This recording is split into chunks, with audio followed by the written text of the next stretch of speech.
Hello again and welcome back to Diabetes 180 with Lewis Bertus, your physician assistant and diabetes reversal health coach. So this is our third video of our intermittent fasting series and our final video.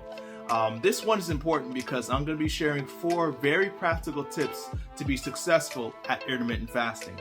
Intermittent fasting is no joke. It's definitely hard. I would definitely say of all the things I've done in my diet and lifestyle, improving my health, intermittent fasting was definitely a challenge, and there's a lot of things you learn in doing it. But I'm going to share you 4 tips that have worked for me and others I've talked to that have been successful in intermittent fasting, including my clients and patients that I work with. So let's go into it. Tip number 1, drink plenty of water. You can never get enough water in during an intermittent fast. The trick about water is that it allows your stomach to feel full, which can trick your brain to feel less hungry. See, the stomach actually works on a stretch receptor system.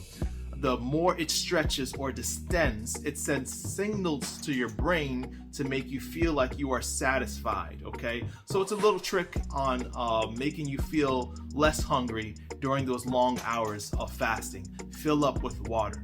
If you're feeling low in energy or lightheaded or fatigued, another good trick would be to sprinkle just a little bit of salt in your water or drink mineral water. That can help with fatigue and being low in energy. Step number 2 or tip number 2 is green tea. Green tea is a great way to help you sustain yourself during those long intermittent fasting hours. With green tea is antioxidant rich.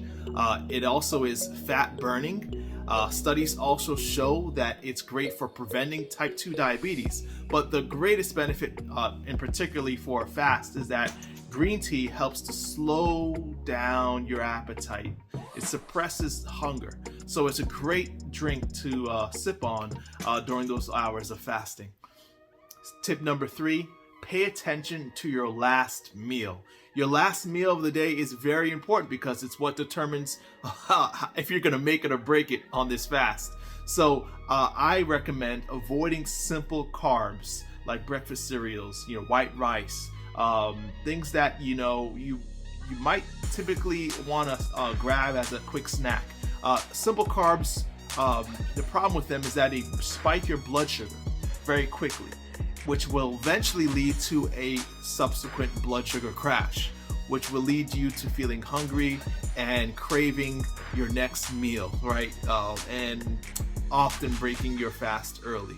So instead, fill up on complex carbs that are rich in nutrients, fiber, and because of that, they allow you to feel full for a much longer period of time, and also being low in calories.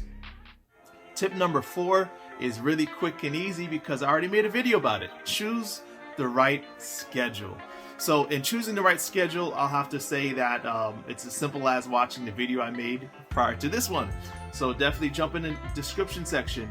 If you haven't watched that video, I share different intermittent fasting schedules and how they will look like day to day, because depending on how busy you are, you want to make sure that fasting works in your schedule, okay? Because one thing that makes fasting fail usually is people feel it doesn't fit in their schedule. But there's different ways to fast. There's different schedules you can be on to make this work for you. So, with these tips, you can be successful in your fasting journey. And if you haven't watched the previous videos, be sure to watch those. We'll be making new videos every Friday, usually in the afternoon or evening. They'll be posted, so make sure you like and subscribe to our channel so that you can get alerts whenever those videos become available. All right. What else do you want me to make a video about? Whether it be about diabetes, weight loss, being healthy, increasing longevity. That's what we're all about in Diabetes 180. All right. Of course, if you haven't already, subscribe to join our Facebook group, The link is in the description section, and I want to make sure that we develop a community that you can follow and share not only your knowledge experience, but receive knowledge and experience from others who have been successful in their health journey, especially when it comes to diabetes. All right, see you next week.